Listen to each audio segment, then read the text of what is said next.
Bienvenidos a una nueva emisión de Círculo Rojo TV, un programa donde a través de información, de anécdotas, de datos contados por los principales protagonistas, podamos entender mejor las complejidades del poder. Bienvenidos Analía y Mariano, ¿cómo están? Hola, hola Facundo, ¿cómo te va? ¿Cómo están todos? Hoy tenemos de invitado a Juan José Vasco Mondaray, un dirigente histórico del peronismo de la provincia de Buenos Aires, que fue legislador en varias ocasiones, alternando tanto como senador como diputado provincial. Y yo agregaría un hábil tuitero que siempre genera diferentes opiniones para poder reflexionar y debatir. ¿Cómo andas, Vasco? Bien, muy bien, Facundo. Bueno, para comenzar queríamos conocer un poco cómo fueron tus inicios en la política, que entiendo fue hace mucho, como nos decías en la previa, y cómo fue que te enlazaste en el peronismo. Bueno, yo empecé a militar en política cuando estaba en el colegio secundario, en cuarto año, en el 72, con un grupo de compañeros. Empezamos en la Juventud Peronista y armamos en esa época la Unión de Estudiantes Secundarios en Necochea, que es donde yo nací. Y bueno, yo vengo de una familia que desde mi abuelo paterno en adelante tuvo bastante actividad en política. Siempre ellos en el radicalismo. Y yo, bueno, me interesó siempre la política, tenía como ese gen, digamos, y justo me tocó la época, digamos, de Luchi Vuelve, de General Perón, era una época con mucha épica, y aparte por mi edad, ahí, es como que, como diría un psicólogo, quería matar simbólicamente a mi padre, así que me hice peronista, digamos. Si mi padre fuera peronista, probablemente hubiera sido de la coordinadora, pero es un chiste, obviamente, pero te quiero decir, estuve en la época en la cual había toda los jóvenes de las clases medias se incorporaban al peronismo, digamos, como un reflejo también de lo que había sido el antiperonismo, con todo lo que significó en términos de quiebras institucionales, bueno, violencia, tortura, etc. Entonces, ahí arranqué. Yo en el año 74 me fui a estudiar a La Plata. En La Plata empecé en la JUP, en la Juventud Universitaria Peronista, en lo que era la JP, o digamos, de las regionales se llamaba en ese momento. Y ya para el año 75 empecé digamos, a tener diferencias con este tipo de organizaciones que habían entrado. Primero tenían una influencia, digamos, del imaginario marxista bastante importante, sobre todo después de la incorporación de la FARC, y también tenían una lógica que yo llamaría de disputa con Perón, en la cual yo obviamente no estaba de acuerdo. Así que armé con otro grupo de compañeros una agrupación que, por los que conocen la historia del peronismo, tenía más o menos los fundamentos de lo que en esa época se llamó la JP Lealtad. Después volví, digamos, a la práctica política alrededor de los años 80, 81, junto con un grupo de compañeros en el cual estaba Julio Alac, que fue intendente de La Plata, que estuvo Raúl Pérez, que ha sido diputado, ha sido un montón de cosas, Tommy Díaz, que fue vicepresidente de la Cámara de Diputados de la provincia, etc. Y bueno, en el año 83 fui secretario de gobierno de la municipalidad de Necochea. En el año 85 fui secretario legislativo en el Senado de la provincia, y del 91 al 2007 fui 4 veces legislador provincial en la categoría senador. Después estuve en varios lugares más, pero bueno, en el ERAS de vicepresidente, estuve en jefatura de gabinete de Nación, volví como diputado en el Frente Renovador. Yo fui uno de los fundadores del Frente Renovador, y en la última elección, digamos, apoyé a Consejo Federal de La Baña. Eso es, en resumidas cuentas, digamos, la trayectoria política. Vasco, si bien eras muy joven, recién mencionaste que en la tendencia se discutía fuertemente, de alguna manera, la disputa, ¿no? La disputa con Perón.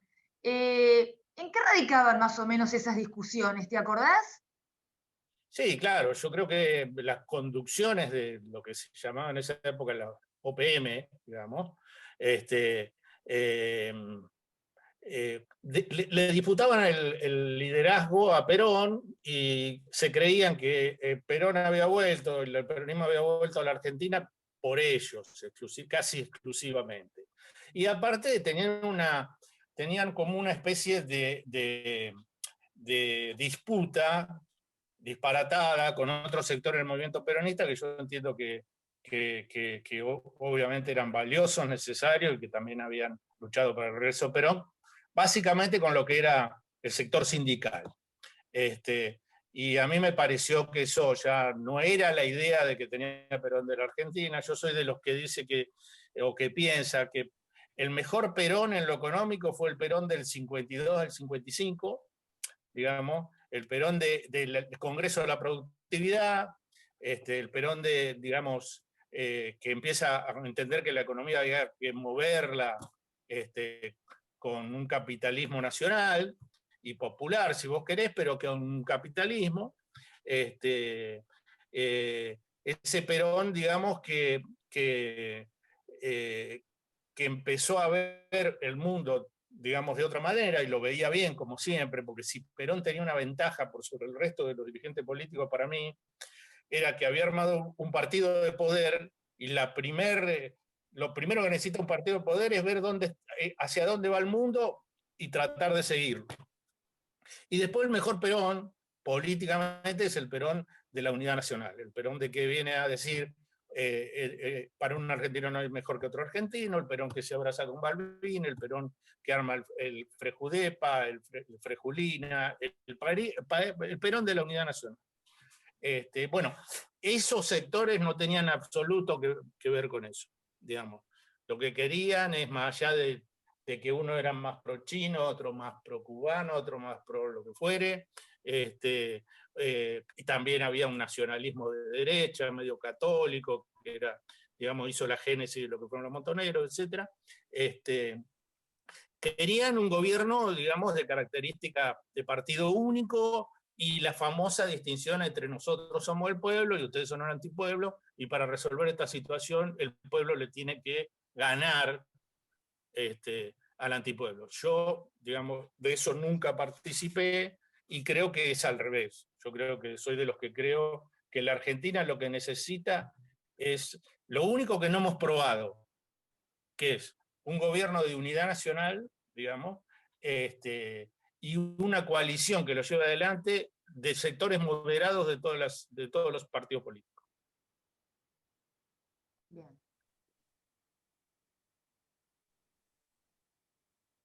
Recién lo mencionaste, en algún momento el peronismo tendría que homenajear a ese gran ministro de Economía que fue don Alfredo Gómez Morales. Exactamente. Yo digo, mirá, que yo soy de la línea histórica Bramuglia, Borlenghi, Gómez Morales. JP Lealtad, Renovación Peronista, que yo creo que hizo un aporte extraordinario, y si bien estuve en el gobierno, en el gobierno del kirchnerismo, creo que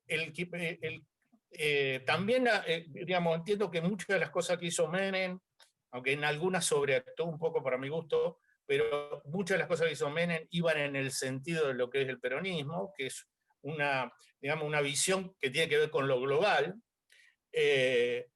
Pero la primera anomalía que yo veo en el peronismo, digamos, que lo termina, a mi modo de ver, como partido de poder y lo convierte en un partido ideológico, es a partir de Cristina, digamos, ¿no? Yo creo que el peronismo, la virtud que tuvo fue un partido de poder, y los partidos de poder cuando ganan, amplían, digamos, y eso... Cristina cuando ganó no solo que no amplió, sino que cercenó sectores. Y aparte entró en un juego en el cual el peronismo, a mi modo de ver, no tenía nada que hacer, que fue, digamos, toda esta hipótesis bolivariana, con la cual nosotros no creo que tengamos mucho que ver como país y con lo que pensamos. Vasco, vos hablabas muy bien del segundo plan quinquenal lanzado por Perón, en realidad ya antes de asumir la presidencia por segunda vez, porque Perón tiene una característica que poca gente le reconoce, y lo curioso es que en el peronismo no se lo reconocen demasiado, que es que es, te diría, casi el único líder del siglo XX, al menos, que advirtió los problemas que tenía en su propio gobierno y fue capaz de hacer un cambio y una autocrítica en serio.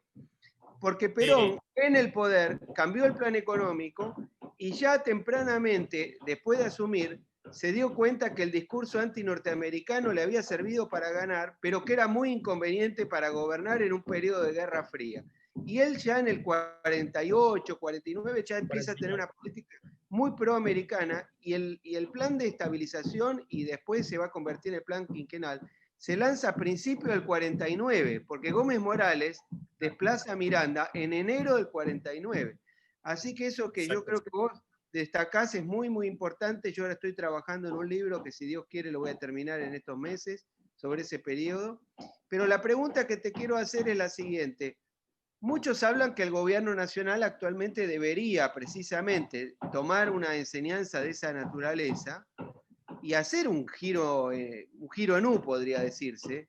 ¿Y qué pasa? Que el peronismo pareciera como que ha perdido los reflejos, ¿no? De no advertir que así no va más, y que no es un tema ideológico, sino un tema pragmático. Bueno, yo estoy totalmente de acuerdo con eso. Creo que, si me permitís, me vuelvo un poquito a lo que decís vos, porque es una cosa que generalmente no se habla. Y yo veo hoy, por ejemplo, en los que, digamos, toda la gente que está en el kirchnerismo, etc., si hay un problema que tiene, que no conoce la historia del peronismo. Digamos, cree que el peronismo empezó en el 2003 y no conoce lo... Es decir, yo veo que no leyeron un libro de historia serio, digamos, para así decirlo. Perón siempre tuvo una visión global, como decía, que es típica de los partidos de poder, digamos, ¿no? Perón, en el año 45, ¿qué pasa? Empieza a ver que después de la guerra, probablemente, y por la formación que tenía, etcétera, podía empezar a surgir nuevamente en Europa como conducción Gran Bretaña.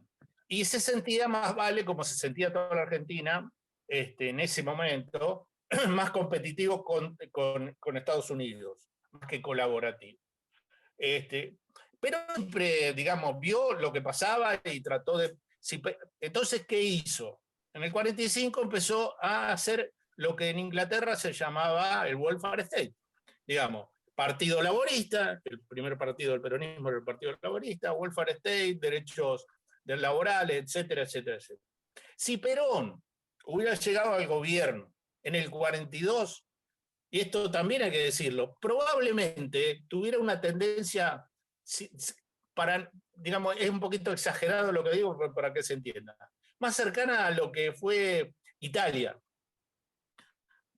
La Carta del Laboro también, pero digamos, él iba mirando. Ahora, cuando tiene el problema en el 49 y cambia la política, se empieza a dar cuenta, digamos, que la potencia capitalista era Estados Unidos. Y él empieza ahí a relacionarse fuertemente con Estados Unidos. Tan es así que empieza lo que en ese momento el nacionalismo le criticó mucho, que fue el intento de traer los capitales petroleros a la Argentina, de Estados Unidos, digamos. Y también,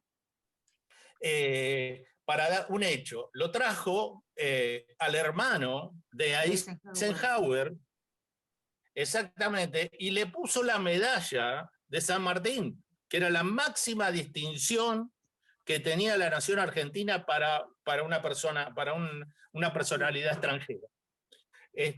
Y era el hermano de Eisenhower, digamos.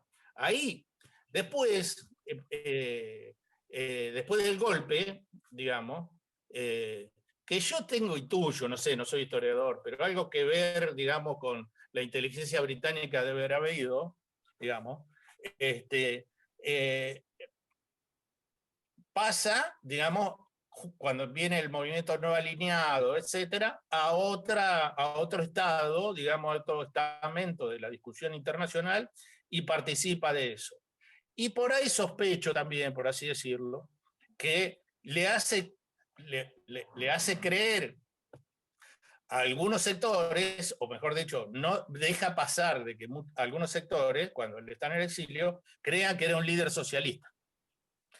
No obstante, cuando él viene en el 73, es muy enfático en decir que el país que él veía, o los países que él veía como lo que podría ser la Argentina, eran los países nórdicos. En esa famosa reportaje que hicieron los tres periodistas, Timerman, Villarruel y el otro, no me acuerdo cuál era, que la vio todo el país porque la dio en la televisión pública, él dijo que su modelo era Suecia. Es decir, y después, digamos, desarrolló la teoría, digamos, el llamado a la unidad nacional. Pero es muy importante, y nunca se habla, de lo que hizo Perón del 49 en adelante para motorizar un desarrollo capitalista en la Argentina. Y eso es una cosa que se borró de la historia, digamos, se borró de la historia. Si hay dos cosas que no se hablan de Perón, la hablan gente que no es peronista, pero que tiene una buena visión, por ejemplo, el libro de Gerchunov, por así decirlo, es el desarrollo capitalista de la Argentina del 49 al golpe y digamos, la posibilidad de la unidad nacional. Y después vos me hiciste una pregunta, pero ahora no me acuerdo cuál era bien.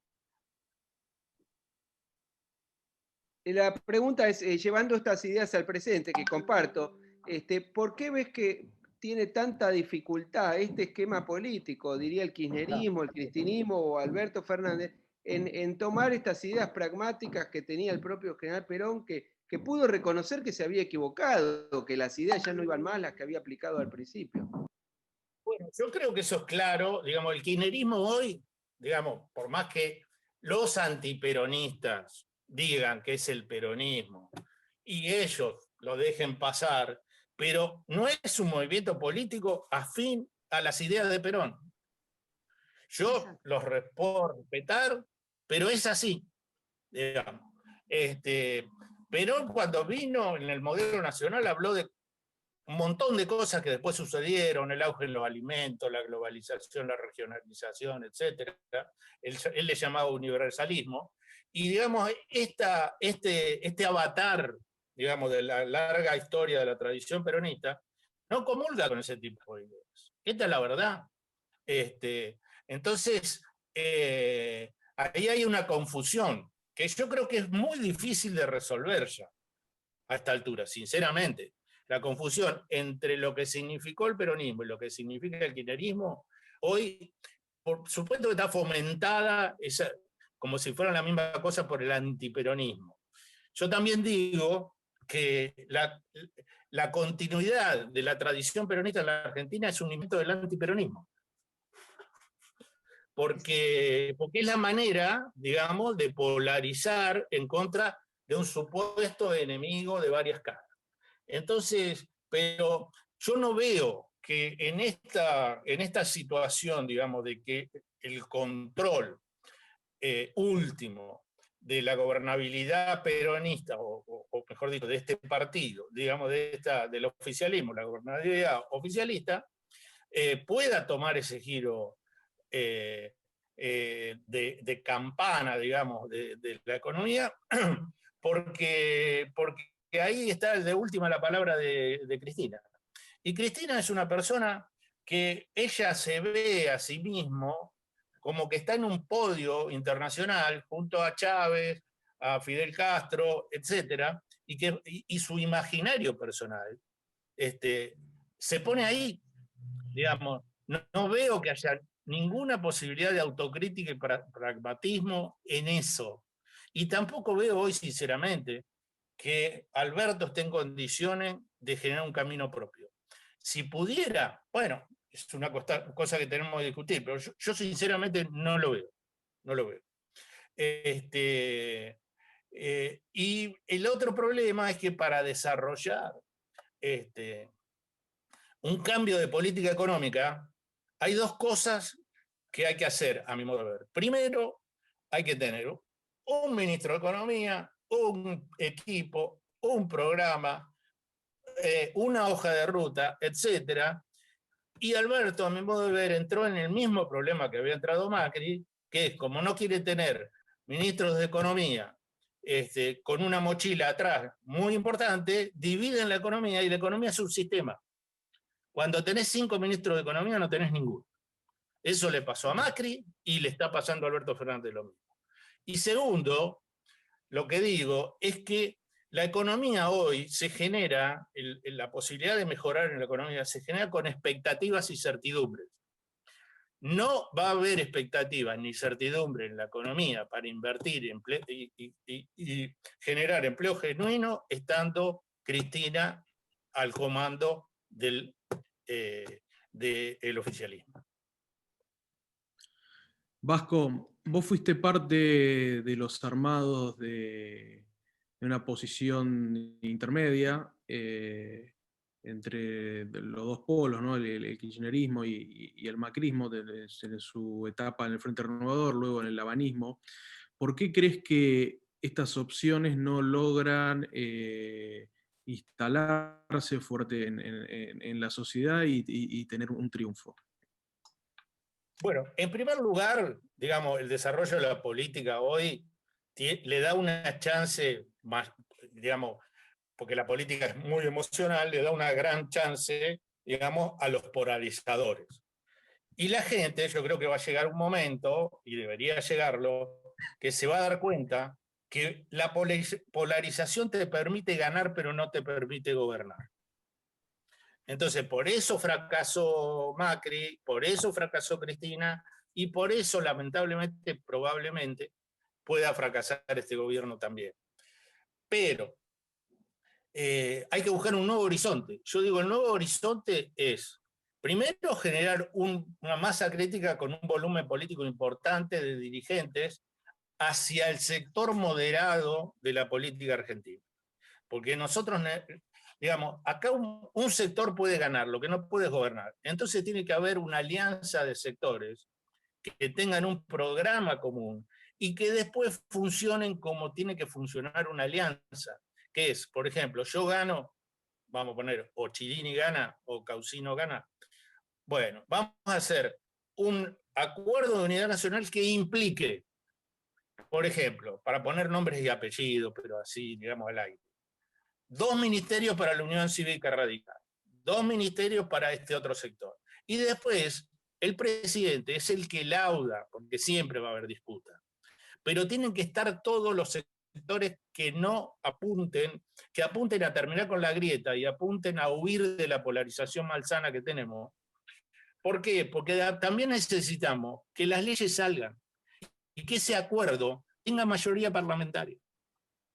Yo creo que es la única manera que se pueden tomar decisiones en la Argentina que van a ser dolorosas seguramente, pero nos pueden poner en un mejor camino. De hecho, las decisiones o las no decisiones que toman estos gobiernos también son dolorosas. No es que estamos cambiando, digamos, una situación, estamos en el 50% de pobreza. ¿Qué vamos a esperar? ¿A llegar al 70%? ¿A llegar al 80%? No. Acá hay que tomar decisiones que obliguen y que le den certidumbre a la posibilidad de que venga alguien a la Argentina y sobre todo también la plata de los argentinos, que es suficiente ahí afuera, y yo entiendo por qué está afuera, no es que esté de acuerdo, pero lo entiendo, para poder reactivar la Argentina.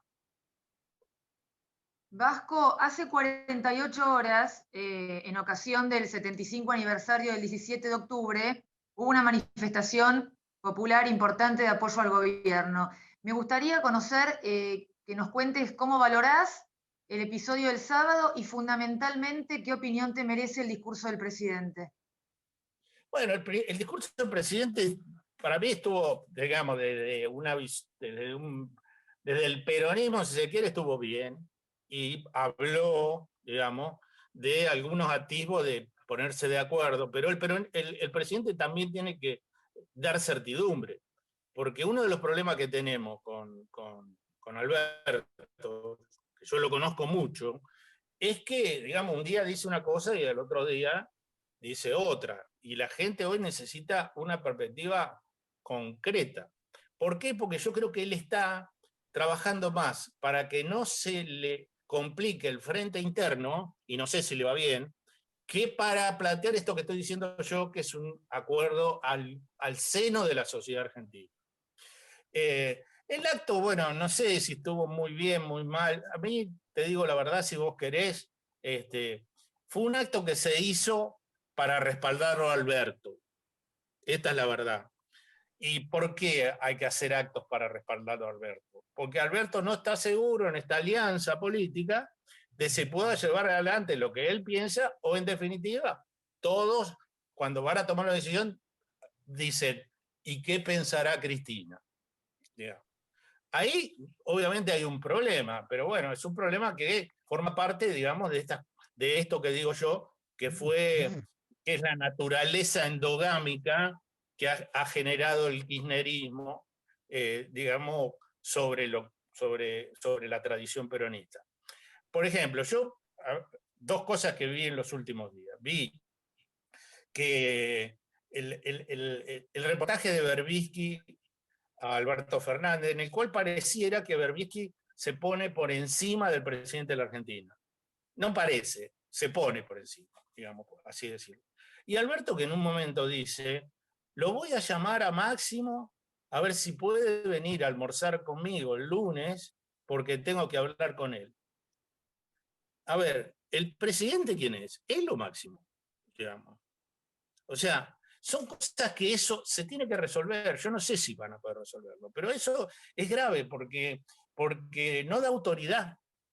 Y el presidente tiene que tener autoridad, y sobre todo en este momento que es dificilísimo para Argentina, pero muy difícil para Argentina. Eso es una cosa que vi. Y la otra cosa que vi es de hoy. Yo estuve en Twitter discutiendo amablemente con mucha gente, porque yo tengo gente que está a favor mío, poca supongo, y mucha que no está a favor mío, pero viene de diversas vertientes. Es como para mí leer los diarios. Yo leo todos los diarios. Leo desde página 12 hasta la prensa, digamos. Después me quedo con lo que me parece a mí, obviamente, pero me gusta saber qué es lo que piensan los demás. En Twitter hago una cosa parecida. Entonces, yo puse hoy que el triunfo del MAS de Arce, el extraordinario triunfo en primera vuelta de Arce, sucedió porque precisamente Evo Morales no fue candidato.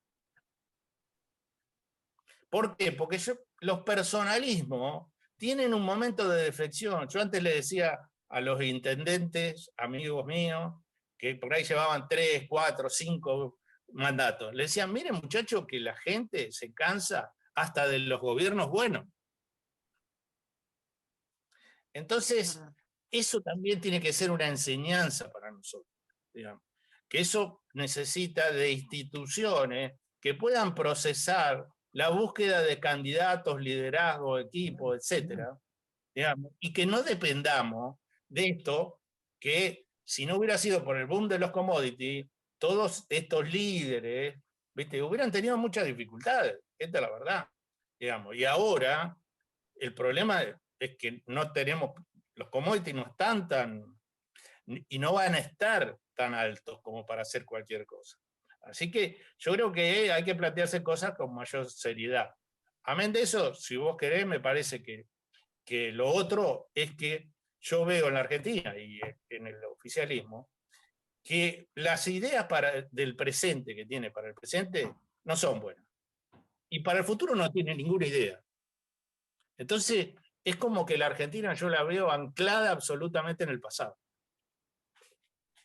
¿A quién ves, Vasco, en la dirigencia política, en el peronismo y fuera del peronismo, con capacidad de construir propuestas y un proyecto como el que estás imaginando? Me refiero a gente que pueda estar hoy en el de pronto en los sectores peronistas, dentro del gobierno, fuera del gobierno y también en Cambiemos? ¿A quiénes visualizás como posibles actores?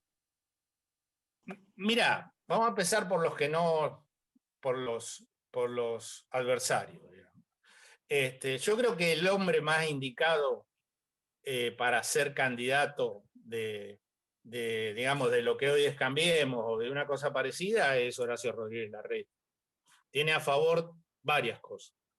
Primero, que está en el gobierno de la ciudad, que es una, más allá de las críticas que pueda haberla, pero es una ciudad bien administrada.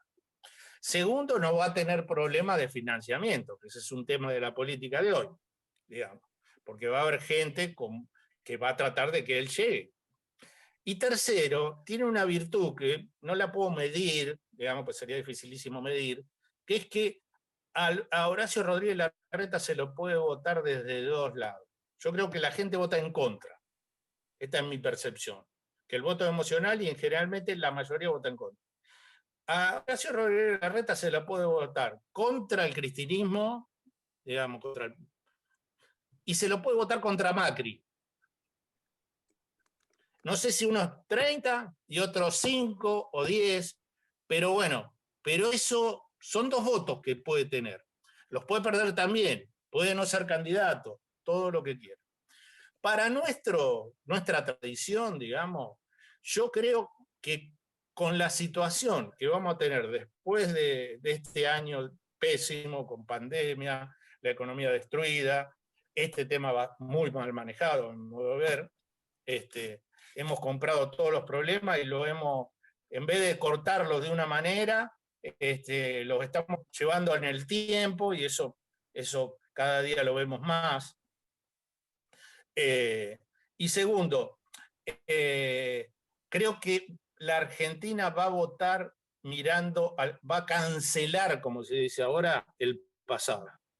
Entonces puede ser candidato, no digo cualquiera, pero un gobernador, un intendente, un ministro, una persona que encuentre un discurso para el futuro y lo proyecte y lo muestre. Por ejemplo, si vemos Bolivia, ¿quién fue candidato? Un ministro de Economía. Y estaba Evo, también que no podía ser candidato, pero Evo ya había perdido en el plebiscito. Y ganó en primera vuelta. Y el vice era el ministro de Relaciones Exteriores. Es decir, digamos, en el peronismo hay gobernadores, hay intendentes, si bien es difícil llegar de intendente pero digo, tiene que aparecer, va a aparecer. Si se arma una masa crítica, yo diría crítica y autocrítica, y se hace un discurso para el futuro, yo creo que el candidato va a aparecer. Digamos, por ahí no tiene el liderazgo de otro, pero hoy tenemos un presidente que ha sido muy bueno, o su capacidad y expertise para, digamos, lo que es el armado político, pero, digamos, capacidad de liderazgo, por lo menos por ahora, no ha mostrado. Yo creo que puede ser una persona que, inclusive puede ser alguien que no venga de la política, pero, lo que digo yo, no hay que confundir outsider, digamos, con payasos, que es otra cosa. El outsider puede venir, puede ser un profesor universitario, puede ser un economista, puede ser, pero tiene que tener, primero, seriedad y segundo, un plan para el futuro. No, y que no sea loco, que sea posible, que sea visto por la sociedad argentina como un plan posible. Vasco, recién veníamos hablando de las debilidades de autoridad que a veces muestra Alberto Fernández y su equipo. ¿Ves algún riesgo institucional que esta falta quizás de liderazgo se pueda reflejar en algún riesgo institucional? Mirá, si lo que riesgo institucional vos hablás de un golpe, yo digo que no. No hay ninguna posibilidad de que haya un golpe en Argentina, en primer lugar, porque no hay Fuerzas Armadas, vamos a decirlo, y porque además yo creo que las Fuerzas Armadas están pensando en cualquier cosa menos en un golpe político. Yo creo que esa elección está totalmente aprendida. tampoco va a dar un golpe político llevarse puesto un gobierno de la policía bonaerense, por así decirlo, ¿viste? Digamos. Lo que puede haber, sí, es mucha turbulencia, y eso lo creo, si no empezamos a acomodar la economía. ¿Y cuál es el problema que yo veo en la economía? Y lo que decía antes, digamos, a la gente para que dé la vuelta de campana hay que darle certidumbre, hay que trabajar para lograr. Y bueno, hay cosas que se hacen que van en contra de eso, esta es la verdad.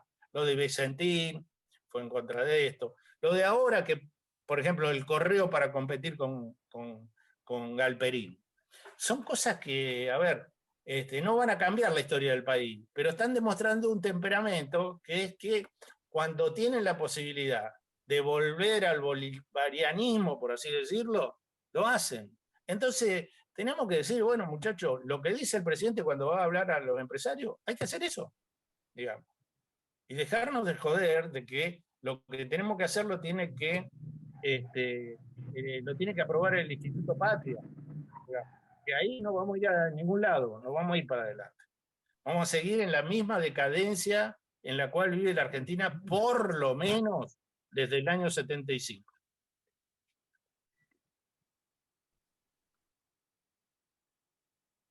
Vasco, recién hiciste referencia al triunfo del MAS en Bolivia y mencionaste que esa victoria fue posible porque de alguna manera Evo no era candidato. ¿Crees que en la Argentina Mauricio Macri y Cristina Kirchner tienen esa generosidad, esa voluntad de correrse, de apartarse, de quedarse a un lado para darle lugar a otro tipo de liderazgo? Bueno, yo creo que no la tienen, uno más, otro menos, pero no la tienen. Pero, y de hecho lo que estamos viendo ahora es una retroalimentación entre Cristina y Macri, porque ese es el juego de la polarización. Vos polarizás y también lo levantás al otro, pero te afirmás vos también. Eso ya lo venimos viendo hace mucho tiempo. Lo que necesitamos es una dirigencia política que entienda que esto no va más. Y pueden ser peronistas, radicales, desarrollistas, de centro derecha, de centro izquierda, socialistas, lo que fuere. Pero tiene que armar una masa crítica que le entre a la gente por el medio, que le entre, porque la avenida del medio es mentira que perdió.